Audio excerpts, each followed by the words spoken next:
Welcome back to 14s by Teens. Thank you so much for joining us. My name is Aiden Fox, and today we are so lucky to be joined by Mr. Drew Dudley. So Drew is a established man in his career. He really is just a phenomenal background and a great story.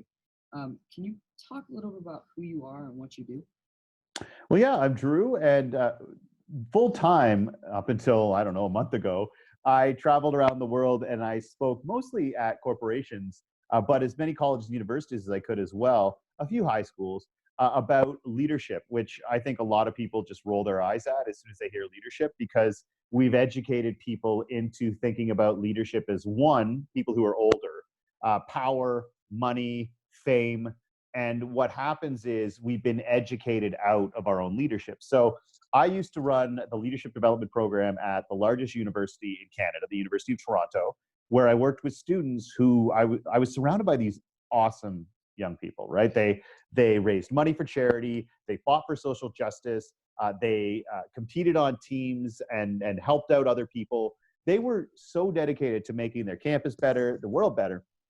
But if you ask any of them, are you a leader? Oh, no, no, no, right? Because high school, college, university, it's all about training to make a difference in the real world. Now, I'm not exactly sure where the non-real world starts and the real world or ends and the real world begins, but it's a crock, just so you know. What happened was I'm surrounded by these awesome people who do more in terms of leadership and impact than like CEOs and political figures, but ultimately they wouldn't call themselves leaders, and that started to frustrate me. And I started to realize that it's because from a very young age, the examples we were given of what a leader was were all giants. They were all presidents and scientific groundbreakers and people who conquered empires. Most of them were also supposedly straight white men. And I think we always have to recognize that whatever examples you're given first to demonstrate a concept, not only does it shape how you think about it for the rest of your life, it limits how you think about it for the rest of your life. And so if the only examples you've been given of leaders are these giants, look at Warren Buffett invest, look at Steve Jobs innovate, look at Mark Zuckerberg destroy us all.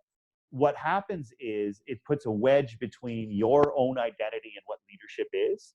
And what we've done is we've created this world where most of the leadership on the planet comes from people who don't think that they're leaders. And that includes people who are young, people who don't make a ton of money, people who don't think they're that smart because they don't write essays or tests well, right? Because the education system measures one type of intelligence and that's it. And it makes all of the writers and the dancers and the entrepreneurs and the change agents and anyone whose brilliance can't be measured on essays and tests, it makes you feel like somehow you're less than and you cannot ever be a leader. And so when I was at the university, myself and a group of students decided that we wanted to do a social experiment where we wanted to test out, because one of my students said something that blew my mind. He came in and he said, you know, it's a lot easier to stand up for an ideal than it is to live up to one. And I was like, damn, that's smart for a 20-year-old. It turns out he stole it. But here's the thing, though. I always told my students, in leadership, you never steal an idea. You benchmark a best practice. And so when I was like, you know what, that made me realize something. And there's a gap between, for all of us, between the person we want to be and how we're actually behaving. Like that gap exists for all of us. And trust me, like nobody doesn't have it. And most people don't deny they have it. We do is we rationalize it as temporary, right? Like, yeah, there's a gap between who I want to be and how I'm behaving, but just till I graduate, or just until I get through finals, just until I get married, or just until the wedding is over and paid for, just until the baby comes. Everybody's got a way to rationalize the gap. And so my argument is that leadership is recognizing that gap exists, recognizing it's your responsibility, and coming up with a plan to close it. So with a group of students, we came up with a plan to close the gap between who we wanted to be and how we were behaving. And it worked so well that eventually I started talking about it. The demand to speak about it got bigger and bigger. People started offering me more and more money to do it. I eventually got to write a bestseller. And we talked, basically the idea comes down to this. Leadership is not evaluated over blocks of time by what your grades are, what your positions are, what your finances are. Leadership is evaluated on a day-to-day basis, each day, based on whether or not you acted in a way that was consistent with the values you claim to stand for. So this is the person you want to be. And you want to be a person of integrity. You want to be a person of empowerment. You want to be a person of courage. Whatever your values are, can you actually prove to me that you did anything today that lives up to those? And what we came up with was a process to make sure that the values you wanted to stand for, you actually did. And my argument to my students and to all of you out there is that we hold up CEOs and presidents and titans of industry, sports stars as leaders, but on a daily basis, they have way less impact on your life than the people you go to school with, than the people you in your town. And so if I ask you all to name the last 5 winners of the Nobel Peace Prize, or the last 5 winners of the Pulitzer, or the last 5 winners of the Best Actor Oscar, most people can't give you those names. But the last person who made you laugh, the last person or the teacher that changed the way you thought about you, we all know those names. Why is it that we chase being one of the former group when we recognize that we're more impactful in the latter and we matter more in the latter and we're more capable of being the latter? And so what I want to get across to people is that leadership exists in daily actions, and that if you get up today and you engage in more impactful leadership behaviors than Mark Zuckerberg, then you are a better leader today than Mark Zuckerberg. That is the case. And that is my argument. And what I want to do is teach people how they can actually do that consciously every day. And particularly young people get convinced through education from a very young age that it's not yet their time. All right? Like eventually you will get to a point. But to get there, you have to please adults. You better please your teachers, and then you better please your parents, and you better please your bosses. And then eventually you'll get to a point where you can start making a difference in the world. Not how it works. You make a difference. There is no world, right? There's 7 or 9 billion understandings of it. You change one person's understanding of the world, you change the whole world. And your age has nothing to do with that. That's what I do. I was supposed to be a lawyer. So I could have just been this. I used to run a leadership program at a university. Then I wrote a book, and now I travel around and speak. That's the short version. I liked your first one. So you bring up leadership and young adults and teens, because the next question is actually a lot of teens are stuck at home. How can we be leaders at home whenever we can't go out and interact with the people that we usually see help us through that? You know what I mean? Yeah, well, you can't interact with them in the flesh. But the beautiful thing, like imagine if this had happened like 30 years ago. I mean, and this is it too. I know this is hard. Like I get that this is hard, but it's not that hard. Like it sucks, but it's not that hard, right? It's like exercise, right? This sucks to do, but you can do it. And I think in some ways that we're lamenting a little too much. Like, oh my God, I'm like, come on, man. Like teenagers used to get sent to Vietnam in the 60s or to World War II. We can handle this, all right? Like we have Netflix and computers and Zoom. It sucks, but it ain't that hard. And so what I think we can do is to continue to do stuff like what you're doing, which is don't just lament what's going on here. Figure out what this opportunity presents that you wouldn't have done otherwise, right? Like you wouldn't be interviewing people that have written books, that, who know, like run states, whatever the case may be. You would not have thought of that probably if you weren't forced to do it. And so I think what you do as a teen is, one, start to step back and be like, we know more about technology than any generation in history. What are some novel ways we can use it? And also stay in touch with your friends, right? Like you can still do this. And it's not the same necessarily because you're stuck at home, which means that a lot of the shifty crap that you do as a teenager, you don't want your parents to know, you can't get away with. I get that. But man, like, you know what I do? I'm 43 years old and I play like NHL on my PS4 with friends of mine an hour a day. Then I play Monopoly with some other friends. I do trivia with some others, right? And in many ways, we're hanging out more than we would otherwise. You are limited in how you do things now, but not what you do. And so how many leadership acts were you doing when you were out there in the world? This is your opportunity to do it now. You know tech better than anyone else, and now the world runs on tech. It's your time, my friends. It's 100. Like, there's stuff I'm learning now about Zoom from 25-year-olds that I'm like, you can do what? Like, I can turn my background into my favorite, like, beach, but I can't make it tilt correctly. And I'm sure that's just because I'm old. So you are the most tech savvy generation in history, and the whole world now is dependent on tech. So you tell me what you can do. It's not my job to tell you, man. So, so just to sum up, you're saying that if we change our perspective on what's actually happening, then we have the ability to use what we've learned to really make things easier. That's like because everyone is always talking about how bad it is, and no one's really saying like, we have so many great qualities that we can use and then make things better. Like This sucks. Like this takes away a lot of things that we love. Like I'm a season ticket holder for the Jays. So like, and Nate Pearson was going to be awesome, and Vlad Guerrero was going to hit 40 home runs this year. So like, I get that. So we can either decide to focus on what sucks, and I don't want to be cliched, but we can either choose to be like, oh my God, we've lost all of this, or sit down and be like, what can I do now that I wouldn't have done otherwise? And that's good, right? And like, I'm writing my second book now. I wasn't going to get around to that, man. I got myself and built the little treadmill that I bought like 5 months ago because now I can. Yeah. And so, yes, I'm not saying it isn't bad. I am saying that we can choose to look for the good and look for the opportunities to create good.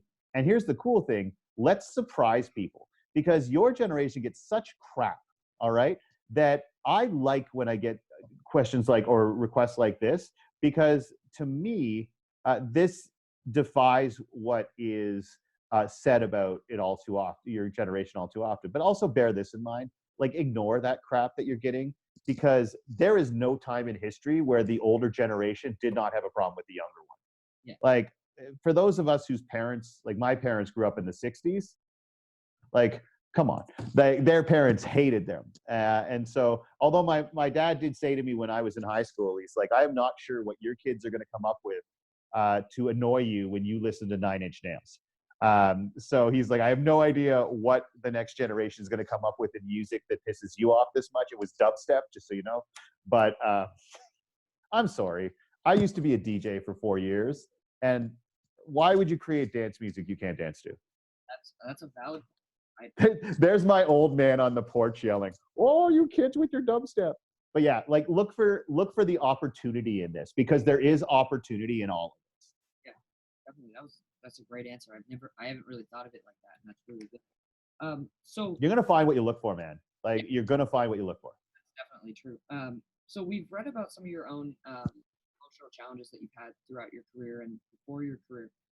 Do you have any advice for specifically teenagers that are going through a mental illness or some sort of problem in their life during this time?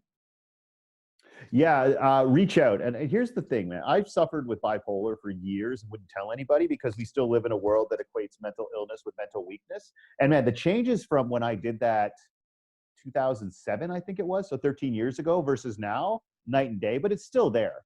Especially when young people are so afraid of looking weak, looking weak, be an embarrassment to the people who love them and who have supported them, and being unemployable. Because look, we can talk about end the stigma, but I think most of us sit there and believe, whether it's true or not, that if it came down to it in a job interview between two equally qualified candidates, and one is open about their mental illness and one isn't, a lot of us are still like, you can talk end the stigma all you want, but people are going to pick the one who isn't. So I need to be quiet. But here's the thing about suffering in silence. If you push what's bothering you into a dark room, it just waits for you in the dark. And what happened for me, just so everyone knows, is that ultimately I grew up believing that the way to seem impressive and be successful was to find a way to make people say, oh, wow, I didn't know that. Like, when I talked, I wanted people to be like, oh, wow, I didn't know that, or, oh, wow, I couldn't do that. And what I actually found when I started sharing the fact that I'm bipolar is that maybe the most powerful thing you can do for other people, and this has no age limit up or down, is not to make them say, oh, wow, I didn't know that. It's to make them say, oh my God, I thought I was the only one. I thought I was the only one afraid of that. I thought I was the only one hurt by that. I thought I was the only one afraid of that. And to give people the opportunity to say, I thought I was the only one, is game changing. And so that is what I do, is because people think they're going to be attacked for this. What you're actually doing is you're creating permission for anybody out there who wants someone to have their back to step up and have yours. And so tell people, tell your parents, tell your friends, tell teachers who, I'll tell you, man, I don't know a whole lot of teachers, even if they're having to do things virtually or staying home, that if one of their students came to them and said, this scares me, this hurts me, isn't going to be all over doing something, right? Because you do not teach if you don't give a crap about young people. All right. And I'm sure some of you can't stand some of your teachers, right? Like, that's fine. But I hate to think that all of you in a high school, like with that many teachers, don't have one that you know gives a damn. And wherever it goes, because one might not be open to it, but that's why you got to tell more than one person. Because what is wrong with it? Like, I made a whole lot of money doing what I love with mental illness. So I want to tell everybody who's afraid to say something, oh, because maybe people in my town, maybe people in my school. Well, guess what? Your school and your town is not the only part of the world. We are out here. All of us are out here. And I think when people talk about mental illness, it always used to be somebody talking about how their life fell apart and how they're putting it back together. Now it's not, man. Now it's authors and lawyers and doctors. And let me tell you, there's a great book that talks about how probably 4 different presidents were bipolar. And so I do think step up and say something about it, because anybody who's got a problem with it is probably, their problem isn't with you, it's with themselves. And for what it's worth, only hurt people hurt others. And so I think it's important that when someone goes after you for something, it's because of a hurt that's been given to them. It doesn't make it easier, but I think it does provide some perspective. Do not fight mental illness in silence. And if you need something, ask for it, right? If you need someone to check in on you more often, ask for it, all right? If you need to take a break, if you need your parents to get off your back, ask for it. You might get a no, but yet you'd be surprised at how many people will step up for you. Yeah. Look, folks, I'm bipolar. Right now, I'm going through a hardcore depressive episode of the bipolar. The thing about openly acknowledging my mental illness is a couple of things. One, that it finally had a name, right? And that meant I could research it, I could understand it. 2, it had other people who could tell me what you're feeling right now. I feel it all the time. And then you don't feel so much alone, right? It doesn't make it easier, but it does make you realize that you're not weird. All right. That's the big fear, is like, oh my God, I'm the only person on earth. No one can understand this. No, trust me. And also, it doesn't put a cap on your career. And I think a lot of people feel that if they're open about their mental illness, it means that if everyone else can rise this high, you can only get this high. And it doesn't work like that. My friend, give me 1 second here. I'm so sorry. Am I back? Yes, you're back. Okay, sorry. I had a bit of an issue there. I apologize. Go ahead. Yeah, so it's interesting that you bring that up, because all of these rules and things that you're bringing up are all applicable to life whenever life is normal, whenever we're not stuck at home. But even when we are, we can still reach out to people. I think a lot of teenagers, and I can imagine adults, feel like because they're so isolated that they can't go and reach out, and they can't break the stigma of, either being a leader or getting your work in on time. And there's just all this stuff. But well, perspective is important too, man. Like, a friend of mine just said, it's not self-isolation, it's solitude. Yeah. And there's something way different about the word solitude than isolation. And I'll challenge you this: what can you not do now that you could do a month and a half ago? That's a great point. Like what exactly? Technology is like, you can't hug, which sucks, and you can't go hang out. And it must suck to not have graduation, like, because that's a part of life, and it must suck not to have. Now, prom's way overrated, but I mean, just so you know. But it sucks to not have these big markers in your life that everybody else has gotten to get, and that sucks.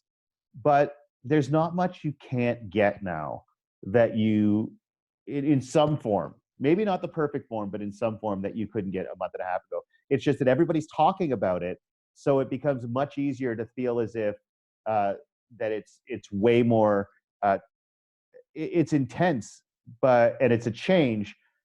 But solitude used to be a part of humanity, right? Like, you'd live on your farm with just your family. This is something we can do. Yeah. Hell, you want a challenge here? Spend 2 hours tomorrow without any screens.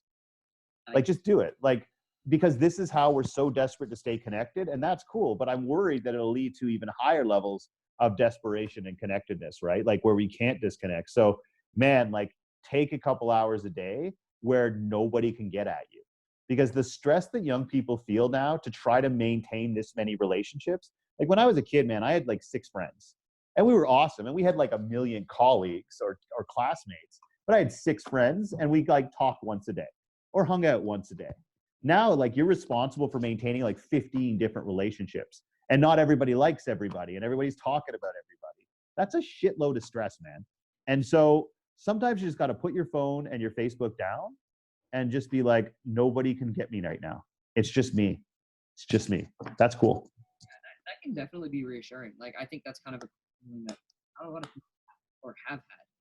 And I think you bring up a good point. Like, if we spend so much time on technology trying to interact with people, whenever this ends and we are able to go back out and hang out, we may not, because Yeah. that would be worse than where we're at now. Well, look, this is one thing I really want everybody, and this, I don't just say this to like teenagers. Like, can you function for 2 hours without your phone? Like psychologically, there's studies coming out that it's like drug withdrawal, and that's dangerous. And you need to know, as a talent, like as a skill that you have going out into the world, you need to know that you can live without your screens for a little bit at a time, because it's the only time where you actually feel free. And sometimes it takes a day or two, man. But I went for a hike in Yosemite, like for 4 days. But it took like a day and a half to like stop freaking out. But it sucked when I went back to the world. And it's weird. You think it wouldn't suck because now you have internet. Now it sucked because I was like, oh my God, I have to answer people. Like you have to text back. If you don't text back, it upsets people. That's a pretty big obligation, especially when you got like 15 people texting you in a day. Like I said to my friends, I know that we're all alone right now, but I might not text back for a day or so, because now I'm getting 3 times as many texts in a day because everybody's in solitude and they're bored and they're lost. So we're all texting each other. And I was just like, I can't handle 15 interactions in a day. There's nothing wrong with that. Nothing wrong with that. I didn't realize that you could turn on DND on your phone and have an automatic text sent out whenever someone texts you. That's just like, hey, I'm not answering text right now. I'll get back to you tomorrow. Yeah, there's so much you can do. And I mean, I guess there are definitely some really, like, that's a good thing that you bring up. Like, you learn new kind of technological advancements that are happening, but also we're kind of faced with a new challenge that maybe we haven't seen before. So just a follow-up question with what you brought up there. If I say personally spend a day, um, phone free, um, what or you did, for example, what would you be doing throughout the day to keep yourself busy? Because I find that teenagers and everyone really always have to be doing something. Like they're Yeah. constantly stimulated. And like that's just, first of all, it's not good for your brain. Yeah. Second, Well, I mean, the interesting thing is, this blew me away. I was over at a conference in Vienna, and I went to every like neuroscience lecture possible, because that's just fundamentally fascinating, like science and psychology. And there's a part of your brain that's essential for creativity that only activates when you're bored. And by bored, I mean you have no stimuli, like creative stimuli. So you can be bored and like playing Quasi Cupcakes, but sorry, I love Brooklyn Nine-Nine. But that's not bored. Like you might seem bored. You have to not have any stimuli, and then only then does the part of your brain responsible for creativity actually kick in. So I loved walking, and I know you're supposed to stay home, but if you go alone, especially where you live, like I'd love to live where you live, because I can't go outside and walk solo until 9 o'clock at night, because there's just too many people ignoring. Like in this city, there's always a percentage of people who are just like, yeah, whatever. But when you've got 2.5 million people in a tiny little place, there's just more people doing it. But get out on a trail and make sure that 1 hour on the trail, no music, no podcasts. Like take your phone with you and listen to a podcast or an audiobook, whatever. But for 1 hour, just be alone with your thoughts, because not a lot of people do that anymore. And when you're alone with your thoughts, think about conflicts that you've had with people. All right. And then imagine that a documentarian, a la Tiger King, was describing this from outside. Because one of the really powerful psychological exercises they do for people to help solve problems is you think about this person you're fighting with, and then you imagine that you were an objective reporter, like telling both sides of the story in documentary style. And just think about that as you walk for an hour, because we've all got conflict in our lives. And that sometimes turns into 2 hours. And you start to realize that, and this is really hard, you might be wrong, or there are parts that might be wrong. Read. I like, and I don't care if it's something serious. I don't care if it's graphic novels. Read something and write. Like and I was not a journal guy. Like whatever. I swear to God, man. Like I got it right in front of me here. This is like the best thing I ever added to my life. Like straight up. So write. And if you can't think of a topic, write a letter to somebody. Someone that you miss, someone who might be gone, right? Like I know a friend of mine, heck, this is an awful example, I know, but when the wrestler Eddie Guerrero died, that's how and I know it's a terribly dark story, but Chris Benoit commented that's what kept him alive for some time, until of course the awful CTE took over, writing letters to him, and sharing your thoughts there. And look, man, there's nothing wrong with some video games, just as long as you're not texting other people as it is. Because if your video game session is just for you, man, that's cool. Like I turn off my phone and I play Madden, because that's for me. Just see how many push-ups you can do. And if it's only 3, see if you can do 4 tomorrow. I find that physical fitness is an awesome thing to keep me busy. I used to be 340 pounds, then I was 200, then I was 240. And now when I'm on my own, man, it is a mission for me to eat right, learn to cook. Man, young people, like I was one of these, you need to know how to cook 3 dishes in your life. And one of them should be fancy, because at some point you're going to impress somebody that you want to impress with the fact you can cook that meal. I know this is crazy. Like learn to cook or bake while this is going on. Because if those of you are going off to college or something, when you get to invite, whether you're straight, gay, both, I don't care, at some point you're going to want to impress somebody, and the ability to make a really sweet loaf of bread, that's going to do it. So stuff like that is pretty key as well. Write, read, exercise, and honestly, just learn something. And you know what? Take your time on it. It's like everyone's like, oh, you got to learn a new language while all this is going on. Whatever. Just if it takes you 2 weeks to decompress, man, they've made you folks work 110 miles an hour for years now. Like, don't do anything. Learn yoga. I also rolled my eyes at yoga until I fell in love with someone who really liked yoga. And now I'm like, oh my God, this is awesome. Yeah, I think people, like teens especially, are just like scared of doing nothing. Like it scares them. Like I have friends and I'm like, I've taken on meditation and I just really enjoy it. And I think it's crazy, eh? Yeah, I think a lot of people should do it. But I tell some of my friends like, oh, just meditate. And like you said, they roll their eyes and they're like, I can't sit there and do nothing. And it's not nothing. Hey, and here's the thing too, man. Pick something that you want to make better in the world and pick a fight. Because I think that one of the things, there's just so much injustice that's out there. Now, don't sit and listen to whichever news program you watch, because nobody watches both. And you're getting fed crap. Whether it's left or it's right, you're getting fed crap. And so pick an injustice and research it.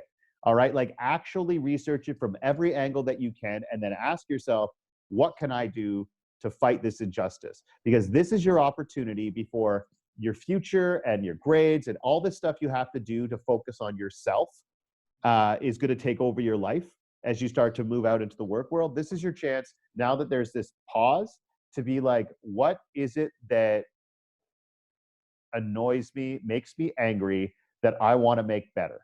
Don't try to decide who your enemy is. Try to decide what your injustice is. And remember that the people feeding into that injustice aren't necessarily your enemies. People who disagree with you aren't necessarily your enemies. But pick an injustice, because you have no idea, if you get passionate about an injustice that you want to fix, how many hours fly by as you're learning about it and you're fighting against it. Yeah, that's great. That's great. Great advice. So So basically, from this interview, I've kind of gotten one major thing, and you're kind of talking about changing your perspective because there's so many things that we can do, and we have so many opportunities, and we just haven't like opened our eyes to them yet. And that's is that kind of where you're getting at?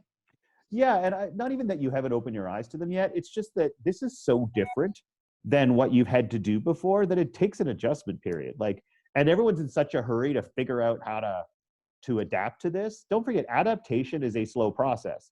And so if you haven't figured it out yet, that's okay. Humanity, like we're incredibly resilient creatures. Like we really are. And we are missing things that meant a lot to us. It's our opportunity to find things that don't. And I'm not saying that it can ever be as good as it was before, but I am saying that it doesn't have to be as bad as we're told it is. Um, I guess one thing that this is going to teach is that so much of your life when you're young is supposed to go a certain way. And I think even adults aren't sure what to do. I guarantee you adults aren't sure what to do now. And if anything, this shows to all teenagers is that adults don't know crap about crap. All right. Like it's, if you take the time to learn and educate yourself about issues, um, you're as qualified to talk about them as anybody is. Um, and honestly, for what it's worth, sometimes when somebody says you'll understand this later, they're not being condescending. There are some things in this world that you cannot truly understand until you've hit a certain stage in your life. Now, you can hit that stage at 18 or you can hit that stage at 43. Like at you know, at 30, 40 years of age, I lost someone incredibly close to me that I loved. I came face to face with suicide for the first time. And I know 18-year-olds who helped me through that because they understood that. And so I think that's key. But for a lot of your youth, you're taught a list that controls your behavior and decision making. And you don't even realize it controls your behavior and decision making. Neither do adults. But it goes like, here's how your life is supposed to go. Go to kindergarten and play nice. Go to elementary school and do what the teacher tells you. Go to high school so you can go to a really good college, which means do what the teacher tells you. Go to a really good college so you can get a good job. Get a really good job. Get promoted. Uh, get yourself into a serious long-term relationship, preferably a heterosexual one, because that's what's supposed to happen. Get promoted, get married, get promoted, buy a house, get promoted, have children, get promoted a couple more times, retire, make sure your kids do exactly the same thing. And what happens is everyone treats their life like it's a giant scavenger hunt where we're all handed out that card on the first day and we're told, race to get as many check marks as you can because everybody else is racing the same race. And if you get there late, nothing is left for you. And that what that does is it convinces young people that what your teachers think of you and what your potential future employers think of you is somehow more important than what you think of yourself. And it convinces you the entire purpose of education is to figure out what the market wants so you can learn it and turn around and offer it back to the market, whether or not it has anything to do with what makes you happy or skilled or passionate. And it tells, like I said before, all of the dancers and all of the actors and all the musicians and the entrepreneurs and those change agents and people whose brilliance aren't measured on essays and tests, it tells you that your gifts aren't gifts at all. They're only gifts if they can be monetized. Otherwise, they should be hobbies. And some of you watching this were really young when you decided the list wasn't for you. You were really young when you realized that your teachers were looking at you and being like, wow, this one won't be good at the list. And I wonder how different the world would be if we stopped doing that to 8-year-olds. And so if we close off, can I just give 4 truths that I want to pass on to every teen out there in the world? Okay, here's 4 truths about education and life that I've learned that I want to pass on to people. And I only say that because I see my phone is at like 10%. 1, you are way more brilliant than you give yourself credit for. And you're so much smarter than any test anyone can give you will allow you to show. 2, school is the last place you will spend time in your life where the ability to do well on a test will be valued more than the ability to do something or change something or help someone. And there are so many more rewards in this world for doing, helping, and changing than there are for writing tests that you owe it to yourself to be as good or better at doing, changing, and helping as you are at writing tests when you graduate. 3, success in leadership are not measured by money and job titles, and straight A's will not get you a direct path to either one of those things. Leadership comes from striving to act every day in a way that closes the gap between the person you want to be and how you're actually behaving. And the last truth is this: you should work incredibly hard to make your grades amazing. All right, your grades will open doors for you. Your grades will kick down doors for you. Like your transcript, your report card is an incredibly important part of your life. It is not a measure of your worth as a human being. And I am tired of watching C students convince themselves that they are C people. A students convince themselves that they are automatically A people. And then each one judges the other and resents the other. You should work incredibly hard to make your grades extraordinary. And then you should work twice as hard to make sure that they are the least impressive thing about you. And if you can leave school knowing that is the truth, then you got an education. That is a focus we got to get young people believing. Work hard to make your grades amazing. Make sure they're the least impressive thing about you. Because if your grades are the most impressive thing about you, you didn't get an education. And you're not going to have the impact that you should. Make sure you realize that there is a list that you have subconsciously been forced and then chosen to adhere to in your life. And it limits and it hurts and it scares. And I think that right now, the list got blown to hell because everything is different. So for young people, congratulations, because when all of this is over, the fact that everything that adults, particularly politicians, have said can't possibly work is going to work for the next 4 months. And when you come out of this, do not allow the world to return to what it was, because it is unfair, it is unjust, and it is self-centered on incredibly wealthy people. And I know that now I'm a Canadian, everyone's like, oh my God, he's a socialist. Trust me, I'm not a socialist, man. I care about profit. But I recognize that profit isn't the only type of value. And what you're about to see over the next several months is a reminder that the way we structured the world was fundamentally flawed and had weaknesses. And when you come back out of it, don't let anyone convince you that it's time to return to normal. Take a look at what we learned over the next 4 months. Take a look at how it can be integrated with what we lost, and recognize that some of the things we lost should never come back again. That, my friends, is up to you to do, because a lot of the things that you're being told to break you into factions is to control how you think and to make sure that the people who are in charge stay in charge. And my friends, you at one point get to look in the eyes the people who have made the world a worse place and say, our planet now, F off. And I cannot wait for you to do it. And I will be the first one to get the hell out of there. It's all you, folks. It's all you. Great way to end this. That's a great message. I just wanted to thank you. This has been like life-changing. This is great. I've actually really, it's been a blast. So in the next couple of weeks, for all you viewers, we're gonna have some new content. We're super excited to bring it out. Make sure to look, and we'll see you in the next couple of weeks. Thanks.